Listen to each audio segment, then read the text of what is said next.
Bienvenue. Aujourd'hui, on se penche sur l'UFC avec deux combats qui font pas mal parler. Ah oui, lesquels en particulier? D'abord, Tom Aspinall contre Cyril Gane. C'est pour la ceinture intérimaire poids lourd à l'UFC 321. Ok, le gros choc. Et puis, la tension qui monte encore et toujours entre Paulo Costa et Khamzat Chimaev. On a des déclarations toutes fraîches, des stratégies annoncées. Bref, il y a de quoi discuter un peu. Absolument. L'idée, c'est d'aller voir un peu plus loin que les annonces, quoi. Qu'est-ce que ça veut dire, ces combats? Et ce que disent les combattants, qu'est-ce que ça révèle vraiment sur leur plan, leur mental?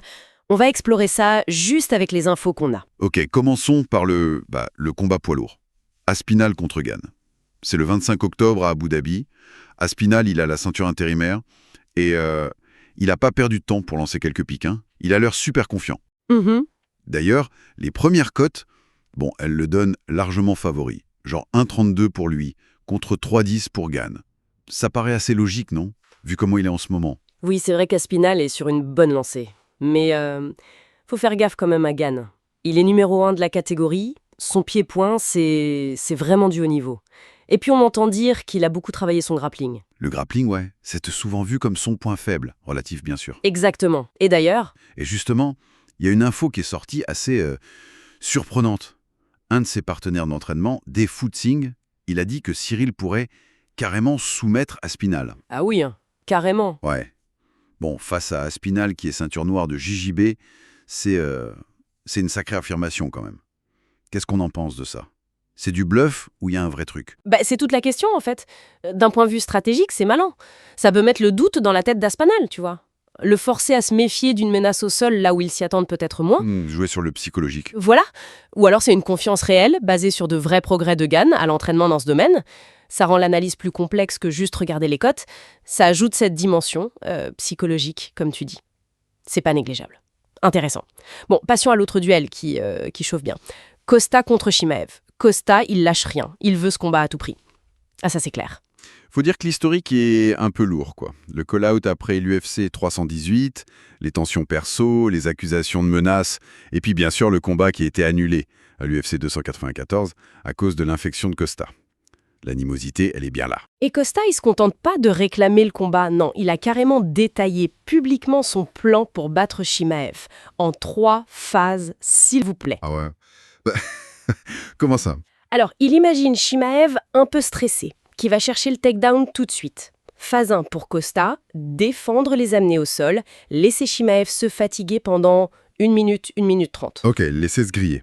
Voilà. Phase 2, Chimaev est fatigué, les bras lourds, et là, Costa attaque au corps, front kicks, coup au corps. Phase 3, attendre les signes d'abandon, de faiblesse, et là, frapper au visage pour finir le travail. Balancer sa stratégie comme ça, en détail, c'est d'une confiance énorme. Presque de l'arrogance, tu trouves pas? Mais c'est pas super risqué de tout dévoyer comme ça? Ça donne des billets à Chimaev, non? C'est un pari. C'est clair, soit c'est une tentative très calculée pour rentrer dans la tête de Chimaev, le provoquer, le pousser à faire une erreur. Le faire douter de son propre game plan. Exactement. Soit Costa est juste absolument sûr de son coup, convaincu que son plan est le bon et qu'il peut le mettre en place, peu importe ce que Chimaev prépare en face. C'est aussi un moyen de garder la pression médiatique. Oui, c'est sûr. Faut pas oublier que Chimaev, lui, il a autre chose en tête là tout de suite. Il prépare son combat pour le titre contre Dricus du Plessis. C'est le 16 août, à l'UFC 319. Tout à fait. Et ce combat pour Chimaev, il est capital. Ce qui va se passer contre Duplessis, qu'il gagne ou qu'il perde, ça va sans doute décider si l'UFC donne suite aux appels insistants de Costa. Donc en gros, si Chimaev gagne et prend la ceinture... Alors, le combat contre Costa devient peut-être moins probable, en tout cas à court terme, mais s'il perd... là, la porte pourrait bien s'ouvrir pour Costa. La situation après l'UFC 319 va vraiment redéfinir les possibilités. Ok, donc, si on résume, pour le premier combat, Aspinall favori, logique, contre Gane. Mais attention, il y a cette menace un peu inattendue de soumission qui plane, venue de Gane. Et pour l'autre, Costa qui affiche une confiance dingue, avec un plan super détaillé pour Chimaev. Mais l'avenir immédiat de Chimaev se joue d'abord contre Duplessis pour la ceinture. Exactement. Et ça soulève une dernière question peut-être pour conclure notre discussion. Face à des plans aussi précis que celui de Costa, ou des prédictions aussi audacieuses, genre Gane qui soumettrait Aspinal? Quelle importance on doit vraiment donner à ces stratégies annoncées avant le combat? Ouais, est-ce que c'est juste du show, de la guerre psychologique? Voilà. Ou est-ce que ces plans peuvent vraiment influencer le déroulement du combat, parfois même aller contre toutes les attentes ou les analyses qu'on fait avant? Bon, la vraie réponse, on l'aura une fois que la porte de l'octogone sera fermée. Comme toujours dans ce sport.